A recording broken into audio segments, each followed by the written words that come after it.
Okay, now recording alle kuttiyala. Okay. Okay, thank you for informing.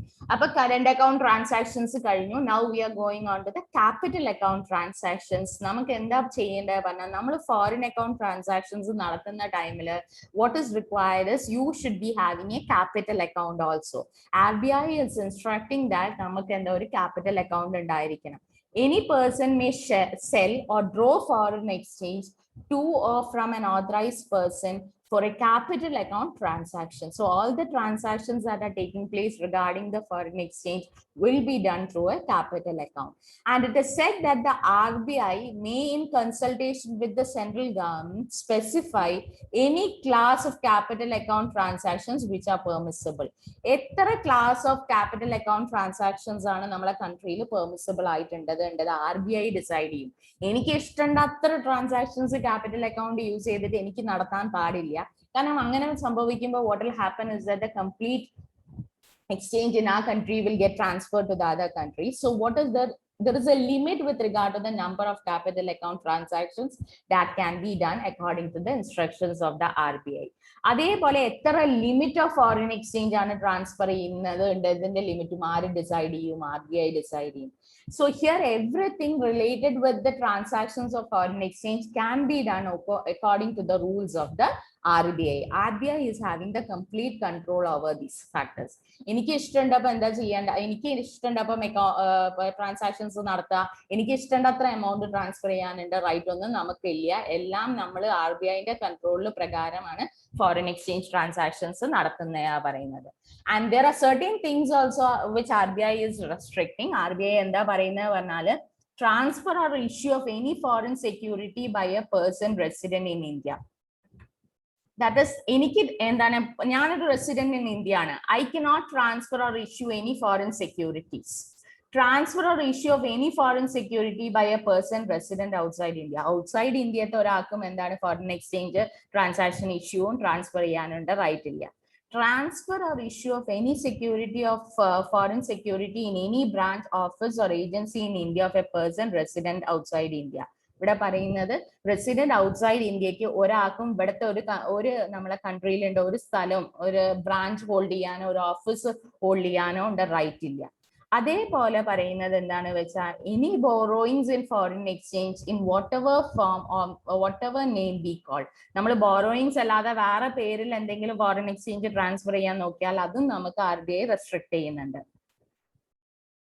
ഇവിടെ പറയുന്ന any borrowings in whatever form or whatever name called between a person resident in India and person resident outside India. അപ്പൊ ഞാൻ borrowings അല്ലാത്ത പേരിൽ resident of ഇന്ത്യക്കും deal ചെയ്യാനുണ്ട് right ഇല്ല, resident outside ഇന്ത്യക്കും ഡീൽ ചെയ്യാനുണ്ട് റൈറ്റ് ഇല്ല. പിന്നെ പറയുന്നത് deposits between persons resident India and person residence outside India. So നമുക്ക് വേറെ ഒരു കൺട്രിയിൽ പോയിട്ട് ഡെപ്പോസിറ്റ് ചെയ്യാനും പറ്റില്ല. നമ്മളെ കൺട്രിയിൽ വന്നിട്ട് റെസിഡൻസിന് വേറെ ഔട്ട്സൈഡ് റെസിഡൻസിന് ഡെപ്പോസിറ്റ് ചെയ്യാം, ഫോറിൻ എക്സ്ചേഞ്ചസ് ഡെപ്പോസിറ്റ് ചെയ്യാനുണ്ട് റൈറ്റ് ഇല്ലയാണ് പറയുന്നത്. So all these controls are being brought by RBI. RBI is ensuring that all the transactions with regard to the foreign exchange should be taking place with the help of a capital account, and an individual person cannot issue or transfer foreign exchange. A person residing outside India cannot issue or transfer foreign exchange. അതേപോലെ നമ്മളെ outside കൺട്രിയിൽ ഉണ്ട് ഒരാൾക്ക് ഇവിടുത്തെ ഓഫീസോ agency in India hold ചെയ്യാനുണ്ട് right ഇല്ല. അതേപോലെ only authorized persons are given the right for dealing in foreign exchange in order to ensure that the control of the country is not going on from RBI to any other person.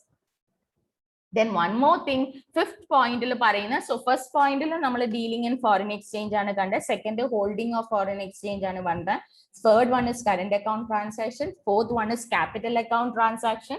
Ella transactions nammal capital account open ചെയ്തിട്ട് വേണം നടത്താനാണ് പറഞ്ഞിരിക്കുന്നത്.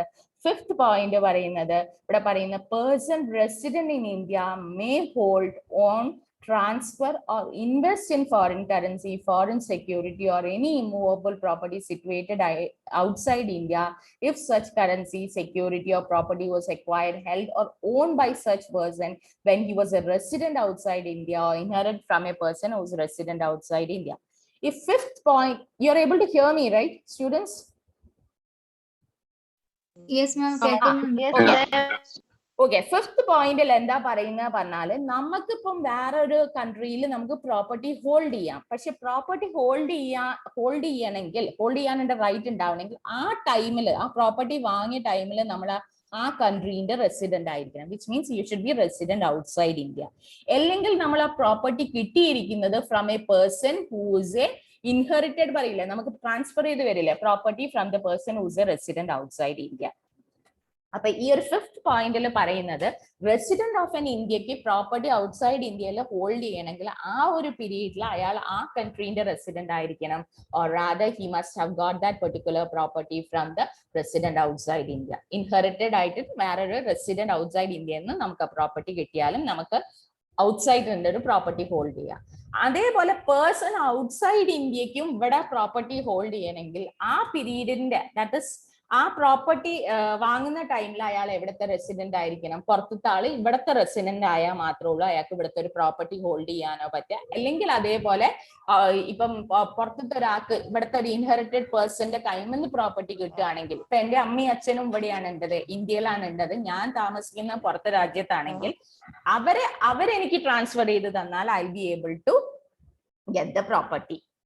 Your internet connection is unstable. കേൾക്കുന്നുണ്ടോ? ഇടയ്ക്ക് കേൾക്കാണ്ടായിപ്പോയി. ഭയങ്കര ബുദ്ധിമുട്ടായിട്ടല്ല. Okay, ഇപ്പൊ clear ആണോ? കേൾക്കുന്നുണ്ട്.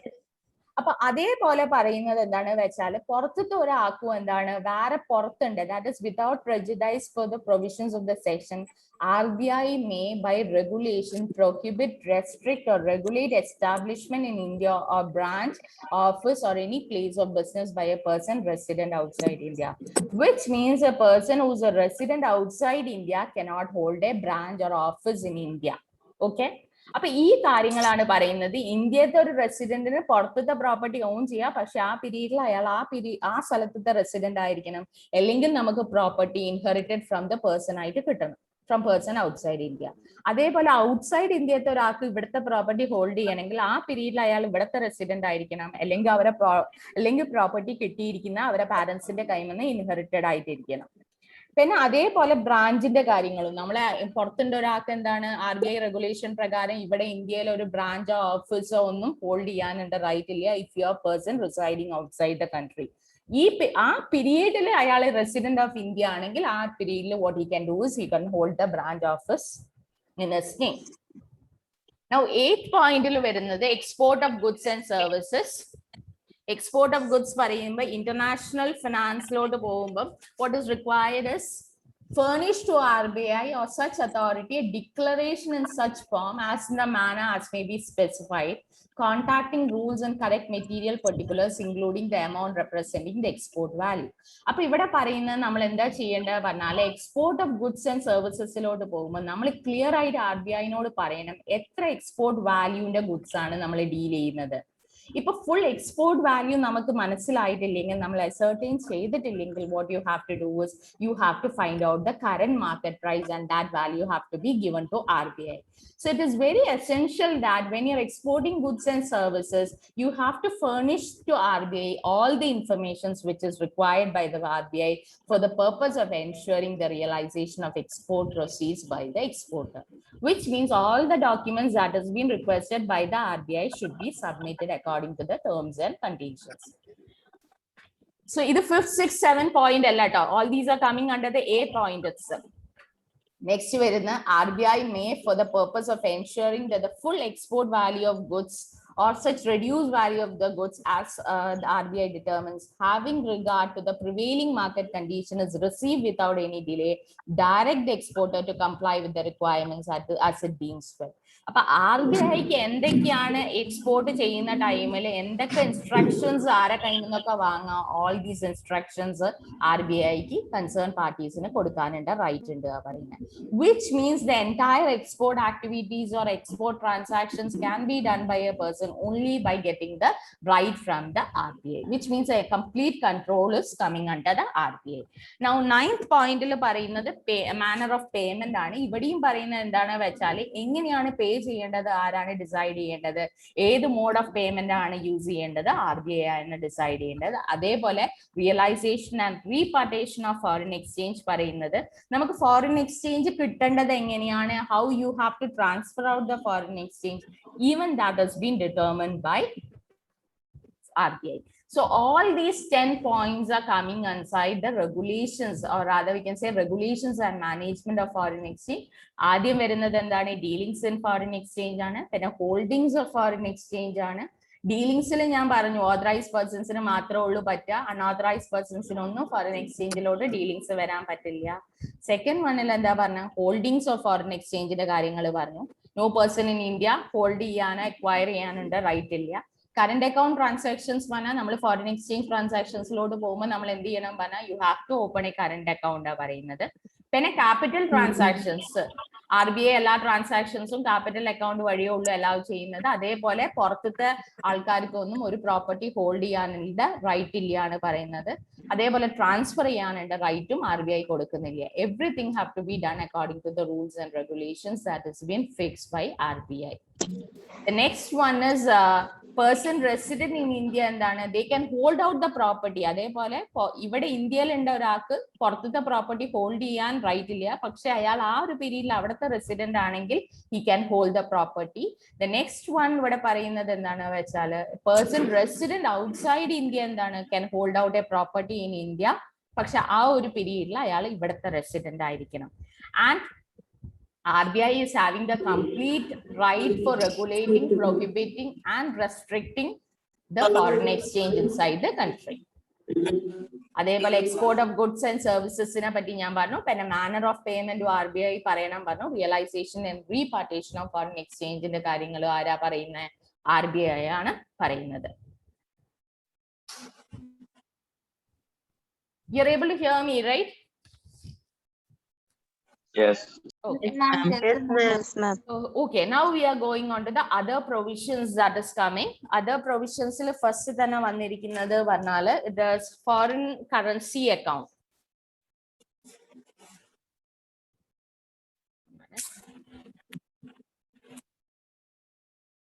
Yeah.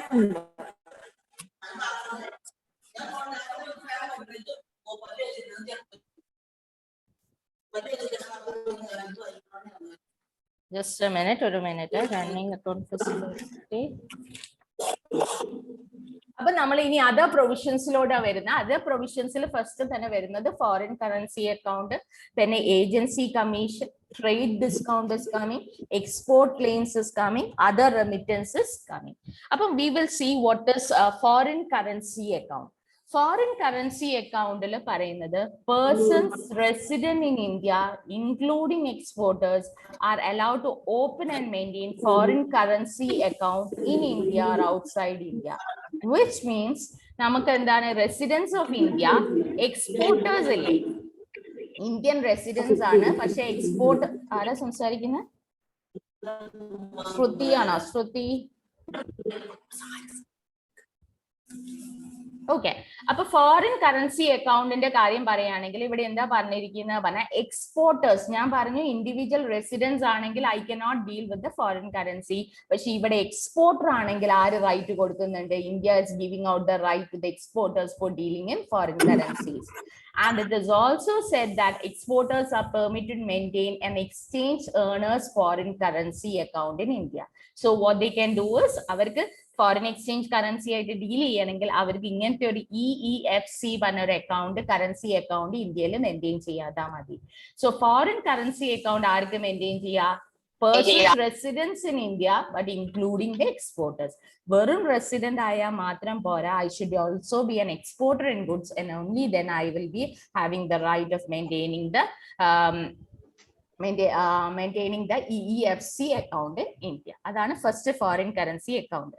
നെക്സ്റ്റ് വരുന്ന ഏജൻസി കമ്മീഷൻ ആണ് വരുന്നത്. ഇവിടെ പറയുന്നത് നമ്മളെ ഈ കാര്യങ്ങൾ എക്സ്പോർട്ട് ഒക്കെ നടത്താൻ വേണ്ടിയിട്ട് നമ്മൾ ഒരു ഏജൻസിനെ അപ്പോയിന്റ് ചെയ്യും. കാരണം നമുക്ക് കുറെ പേപ്പർ ക്ലിയറൻസസ് ആവശ്യമുണ്ട്, കുറെ ഡോക്യുമെന്റ്സ് ആവശ്യമുണ്ട്. അപ്പൊ അങ്ങനത്തെ കേസസിൽ ഏജന്റ് കമ്മീഷൻ എത്ര വേണമെങ്കിലും കൊടുക്കാണ് പറയുന്നത്. ജസ്റ്റ് ഒരു ഇൻവോയ്സ് വാല്യൂ കാണിച്ചിട്ട് commission can be provided to the agents and the amount of commission need not even be declared on the forms if it is a valid agreement between the exporter and the overseas beneficiary.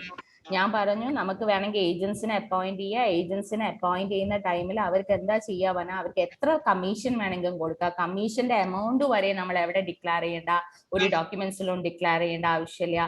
They just have to show out the invoice value. Invoice value മാത്രം കാണിച്ചിട്ട് നമുക്ക് agents commissions കൊടുക്കാനുണ്ട്, right ഉണ്ട് പറയുന്നത്. Next one is export claims ആണ്. ഇവിടെ പറയുന്നത് എന്തെങ്കിലും ക്ലെയിംസ്, എക്സ്പോർട്ട് ക്ലെയിംസ് പറഞ്ഞാൽ നമ്മൾ എന്തെങ്കിലും ഒരു പേയ്മെന്റ് വന്നില്ല, നമുക്കൊരു പേയ്മെന്റ് കിട്ടിയില്ല, അങ്ങനത്തെ കേസസിൽ എന്ത് ചെയ്യും പറഞ്ഞാല് ഇവിടെ പറയുന്നത് the limit of remittance and settlement of claims made by overseas buyers on account of compensation for non-fulfillment of contract, shortage in weight, length, inferior quality of goods supplied, etc. has been raised to 15% of invoice value. There is no limit for this. ഇവിടെ പറയുന്നത് എന്താണ് വെച്ചാല് ഈ നമ്മളെ exchange control RBI interfere ചെയ്യും if you are not getting the amounts within the stipulated period of time. 6 months ഉള്ളിൽ നമുക്ക് payment കിട്ടിയില്ല, അല്ലെങ്കിൽ എന്തെങ്കിലും വെയിറ്റേജിന് പ്രശ്നമുണ്ട്, എന്തെങ്കിലും ഇഷ്യൂസ് വന്നു കഴിഞ്ഞാൽ RBI will interfere and ensure that the payment is being got to the exporters. പിന്നെ അതർ റെമിറ്റൻസിൽ പറയുന്നത് authorized dealers may effect on behalf of the exporter remittance connected with export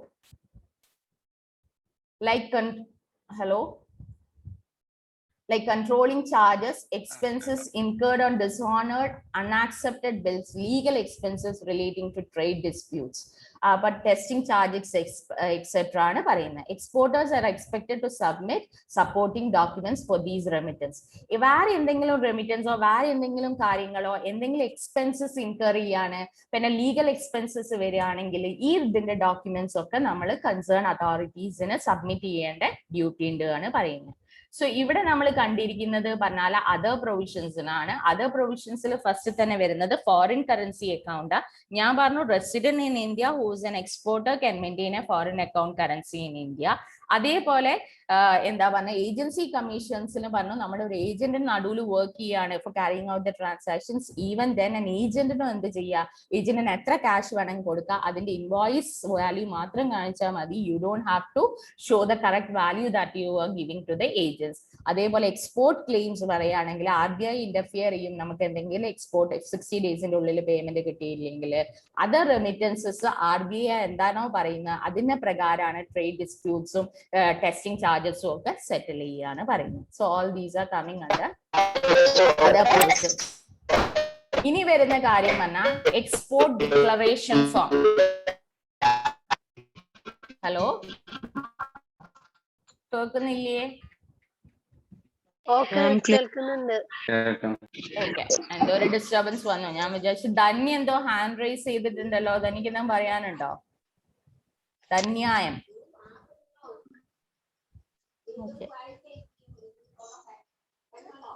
clear ആവുന്നുണ്ടല്ലോ അല്ലെ? ക്ലാസ് റെക്കോർഡ് ആണല്ലോ.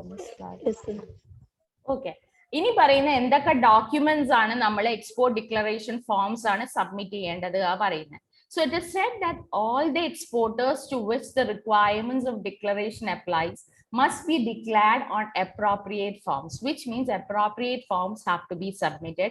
ഈ പറയുന്ന forms ഒക്കെയാണ് നമ്മൾ submit ചെയ്യേണ്ടത്. GR form പറഞ്ഞാൽ it is used to export to all countries other than Nepal. നേപ്പാളിലും ഭൂട്ടാനിലും എന്താ exist ചെയ്യുന്നത് പറഞ്ഞാൽ നമ്മളെ ഡൊമസ്റ്റിക് കൺട്രി, നമ്മളെ കൺട്രിയിൽ എന്താണോ റൂൾ എക്സിസ്റ്റ് ചെയ്യുന്നത് ആ റൂൾസ് തന്നെയാണ് നേപ്പാളിലും ഭൂട്ടാനിലും ഒരു എക്സംഷൻ ഉണ്ട് എക്സിസ്റ്റ് ചെയ്യുന്നത്. GR ഫോം എന്ത് യൂസ് ചെയ്യണം പറഞ്ഞാൽ ഏത് കൺട്രിയിലോട് എക്സ്പോർട്ട് ചെയ്യുകയാണെങ്കിലും നമുക്ക് GR ഫോം വേണം. പക്ഷെ നേപ്പാളിലോട്ട് എക്സ്പോർട്ട് ചെയ്യുകയാണെങ്കിൽ നമ്മൾക്ക് GR ഫോം ആവശ്യമില്ല പറയുന്നത്. നെക്സ്റ്റ് PP ഫോം ആ പറയുന്നത്. PP ഫോമും എന്താണ് എക്സ്പോർട്ട് ചെയ്യുന്ന എല്ലാ കൺട്രീസിലോട്ടും നമുക്ക് PP ഫോം ആവശ്യമാണ്. പക്ഷെ നേപ്പാളിലും ഭൂട്ടാനിലും അവിടെ ആവശ്യമില്ല. അതായത് സ്പാർക്സൽ പോസ്റ്റ് ആണ് GP ഫോമിനെ കൊണ്ട് ഉദ്ദേശിക്കുന്നത്. പിന്നെ സോഫ്റ്റ് ടെക്സ്റ്റ് ഫോം പറഞ്ഞാൽ നമ്മൾ കമ്പ്യൂട്ടർ ഹാർഡ്വെയറും സോഫ്റ്റ്വെയർ റിലേറ്റഡ് ആയിട്ടുള്ള ഫോം ആണ്. Even that is required when you are exporting out goods to other countries. പിന്നെ SGF ഫോം പറഞ്ഞാൽ സ്റ്റാറ്റ്യൂട്ടറി ഡിക്ലറേഷൻ ഫോം ആണ് ആവശ്യം. Even that is required when the goods are been or when the documents are being shipped electronically. Electronical വഴി നമ്മൾ send ചെയ്യുന്ന ടൈമിൽ നമുക്ക് SDF ഫോമോ ആവശ്യമാണ്. So all these are the forms that is required. GR form ആവശ്യമാണ്, PP form ആവശ്യമാണ്, soft text form ആവശ്യമാണ്, SGF ഫോമും ആവശ്യമാണ് when you're going into export with other countries except for Nepal and Bhutan. So all these are coming under the second block of the 7th chapter. So can we just discuss, conclude once again? Conclude ചെയ്യാം നമുക്ക് ഈ ഒരു chapter students. Okay, ma'am. Okay, can you people tell me what is foreign exchange എന്താണെന്ന് നിങ്ങൾക്ക് പറയാൻ പറ്റുമോ? ആരെങ്കിലും തെറ്റിക്കോട്ടെ. Import എക്സ്പോർട്ടിലൂടെ മറ്റൊരു രാജ്യത്തിന്റെ കറൻസി നമ്മുടെ രാജ്യത്തേക്ക് എത്തുന്നതിന് foreign currency, exchange of currencies. Exchange of currencies ആണ് വരുന്നത്. പിന്നെ നമ്മൾ എന്താ കണ്ടത്, ഫോറിൻ എക്സ്ചേഞ്ച് ട്രാൻസാക്ഷൻസ് എന്തിലൊക്കെ നമുക്ക് പറ്റും? ഫോറിൻ എക്സ്ചേഞ്ച് ട്രാൻസാക്ഷൻസ് ഏതൊക്കെ കേസസിൽ പറ്റും? നമ്മൾ ഗുഡ്സ് മാനുഫാക്ചേർഡ് ആയിട്ടുള്ള കേസസിൽ പറ്റും, പിന്നെ റോ മെറ്റീരിയൽസിൽ പറ്റും, ഫ്ലവേഴ്സിൽ പറ്റും, ഫ്രൂട്ട്സിലാവും, എന്ത് ഐറ്റത്തിൽ വേണമെങ്കിലും നമുക്ക് ഫോറിൻ എക്സ്ചേഞ്ച് ട്രാൻസാക്ഷൻസിലോട്ട് കടക്കാണ് പറയുന്നത്. ഓക്കെ, പക്ഷെ എല്ലാത്തിനെയും ആരാ റെഗുലേറ്റ് ചെയ്യുന്ന? RBI ആണ് റെഗുലേറ്റ് ചെയ്യുന്നത്. അപ്പൊ ഫോറിൻ എക്സ്ചേഞ്ച് ട്രാൻസാക്ഷൻസ് പറഞ്ഞാൽ ട്രാൻസ്ഫർ ഓഫ് പർച്ചേസിംഗ് പവർ ആണ്. ഇതിൻ്റെ അകത്ത് ഒരു നേഷന്റെ കറൻസി വേറെ ഒരു നേഷനിലോട്ട് പോവാണ്. വെറുതെ പോവല്ല കറൻസീസ് ചെയ്യുന്നത്. എക്സ്പോർട്ടോ ഇമ്പോർട്ടോ, ദാറ്റ് ഇസ് എക്സ്പോർട്ട് ഓഫ് ഗുഡ്സോ ഇമ്പോർട്ട് ഓഫ് ഗുഡ്സോ നടക്കുമ്പോൾ നമ്മളെ കറൻസീസ് ചേഞ്ച് പോകുന്നതിനെയാണ് നമ്മൾ ഫോറിൻ എക്സ്ചേഞ്ച് ട്രാൻസാക്ഷൻസ് പറയാം. ഓക്കെ,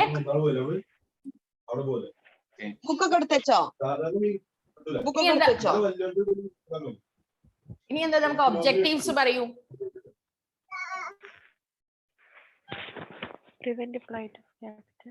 പറഞ്ഞോളൂ, ശബ്ദത്തിൽ പറഞ്ഞോളൂ. യെസ്, ഫ്ലൈറ്റ് ഓഫ് ക്യാപിറ്റൽ പറഞ്ഞാല് നമ്മളെ ക്യാപിറ്റൽ കൂടുതലായിട്ടും വേറെ കൺട്രീസിലോട്ട് പാസ് ചെയ്ത് പോകുന്നില്ല, എൻഷുർ ചെയ്യാൻ വേണ്ടിയിട്ടാണ് നമ്മൾ എക്സ്ചേഞ്ച് കൺട്രോൾ കൊണ്ടുവന്നിരിക്കുന്നത്. പിന്നെ എന്തിനൊക്കെയാണ്?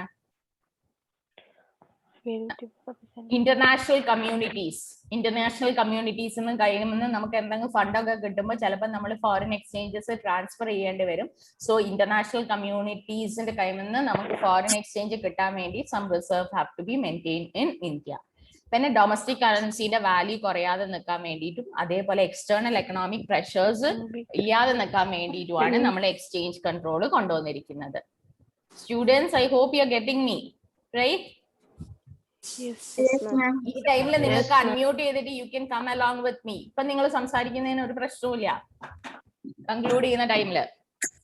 ഇനി ഫോറിൻ എക്സ്ചേഞ്ച് മാനേജ്മെന്റ് ആക്ട് ആരെങ്കിലും എനിക്ക് പറഞ്ഞുതരൂ, അത് എന്തിനാ കൊണ്ടുവന്നത്? സമ്മൻ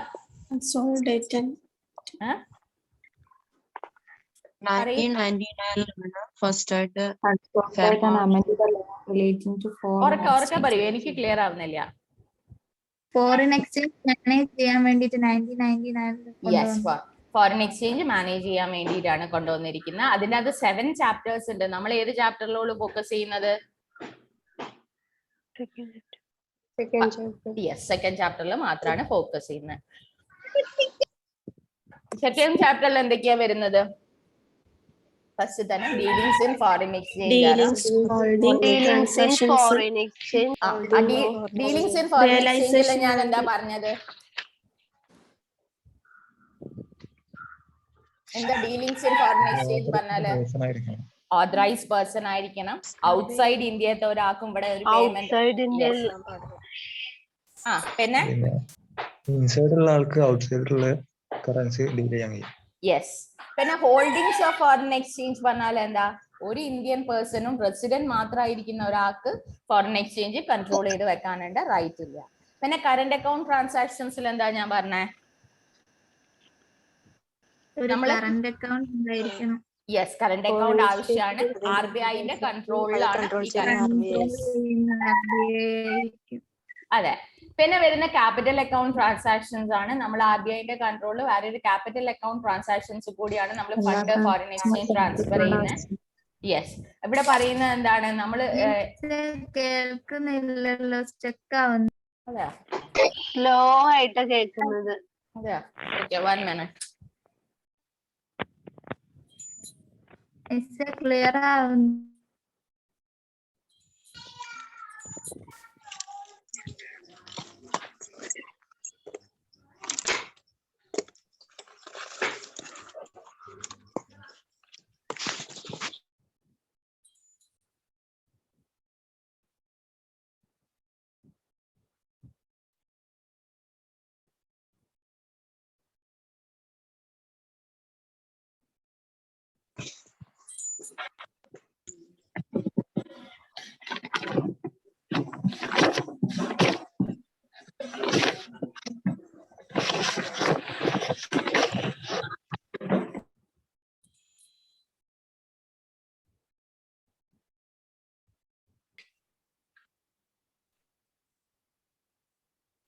ഇപ്പൊ കേൾക്കുന്നുണ്ടോ?